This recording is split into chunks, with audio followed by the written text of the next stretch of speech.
Right, hello and welcome to the most versatile car I've driven in a very long time in Gran Turismo 7. This is a Lancia Stratos, and this car, you can pick it up from the used car dealership for 486,600 credits, which is frankly a lot of money, but for the amount of money, you are buying a lot. And when I tell you a lot of racing history, in Gran Turismo 7, if you pick this vehicle up bone stock, you are getting 185 brake horsepower, which is, frankly, it's not a lot. And then the vehicle weighs 980 kgs, so under 1000 kgs means this vehicle is extremely lightweight. But the issue is, it's very underpowered. Yes, it is lightweight, but it is very underpowered. It is lacking the oomph to really get this vehicle down the circuit. So now, you might be thinking to yourself, okay, it can't really be that rich in history, but the Lancia Stratos, the actual race variant of the street car, was very successful in whatever really got thrown its way, because most people know the Lancia Stratos as the World Rally car. Went in and won the World Rally Championship 3 times back to back. Yes, consecutively, this vehicle won and got crowned the champion from 1974 up until 1976. And yes, that's what everyone really knows this vehicle from. That's what I know the vehicle from. But the fact is, this vehicle participated in Le Mans, where it finished second in its category and 20th overall, so not really that bad of a result for Le Mans. Then it participated in Group 5 prototype racing, where it also didn't have the best success, but it was still a competitive vehicle. Just it was running up against the Porsche 935, so yeah, it was running up against some very strong competition. Then the vehicle participated in Group 4 racing, and then it also participated in the Tour de France automobile. I didn't even know that was a thing, but apparently it is, and this car won it 5 times. From 1973 up until 1980, this vehicle won that event 5 times. So yes, when it comes to racing pedigree, the Lancia Stratos is drowning in it. So when it comes to the standard performance of the street car, it is very lackluster, because if we take it around Kyoto Driving Park, we see that the vehicle setting a fastest lap time of 2 minutes and 6 seconds, which is outright not fast at all. Then when it comes to this thing of taking corners slowly, it often wants to over rotate. The rear end wants to step out, it wants to slide, which I mean, it does add to a bit of an exciting element to the overall driving experience in the Lancia Stratos.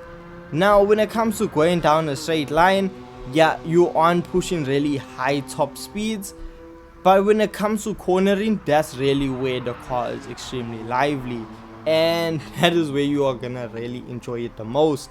Now if we throw it off-road, well, we see that around Sardinia Windmills, it sets a fastest lap time of a 1 minute 27.3, which is quite a respectable lap time considering the fact that the vehicle is stock.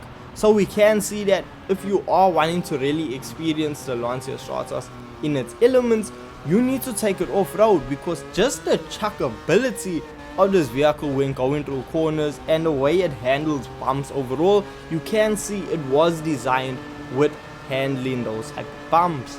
Now, let's say you aren't really interested in the Lancia Stratos being stock, you want to see its full capabilities.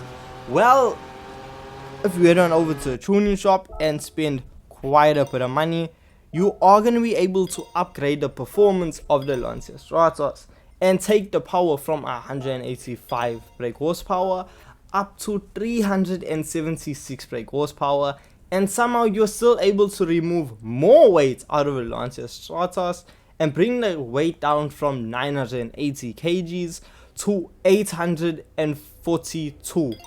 Yes, you are removing over 100 kgs out of the Lancia Stratos, which was already lightweight, which means when it comes to using this vehicle on a track, it's gonna be very very competitive. So once we head on over to GT Auto, to just make it look a bit more race worthy, well, we add on a front lip as well as a big rear wing to add extra downforce and get us around corners as fast as possible. So around Kyoto Driving Park, we now see that coming down the main straightaway, we are traveling at just under 250 kilometers per hour.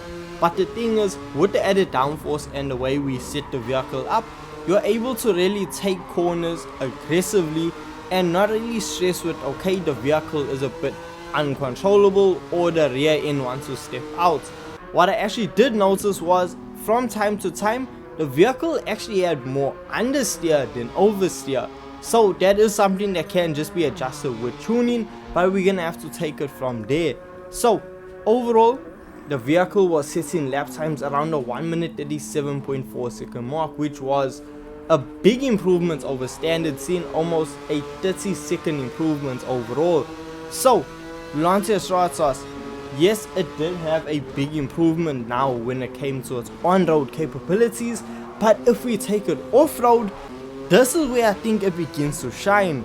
Now with the upgrades, the amounts of power, the rear wheels do spin up a lot more than standard, which means we aren't actually setting that much faster lap times, because we see that the Lancia Stratos is setting lap times around the 1 minute 25.2, which is just 2 seconds faster than the vehicle standard.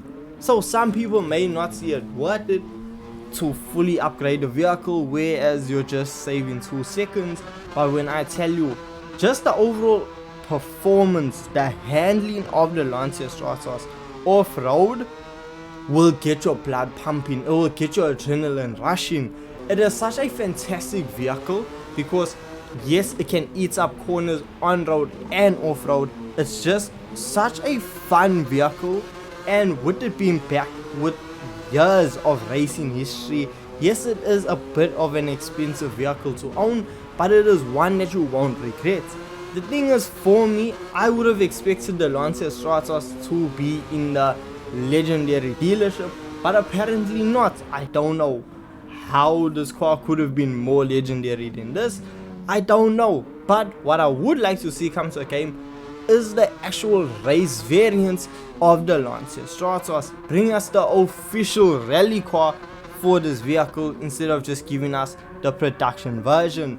Also, fun fact, in the 5 years of production for the Lancia Stratos, only 492 of them were ever created.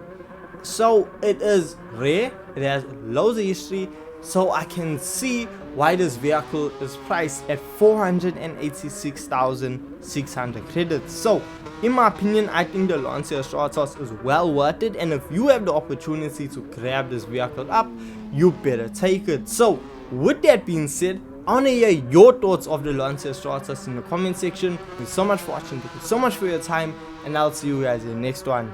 Peace!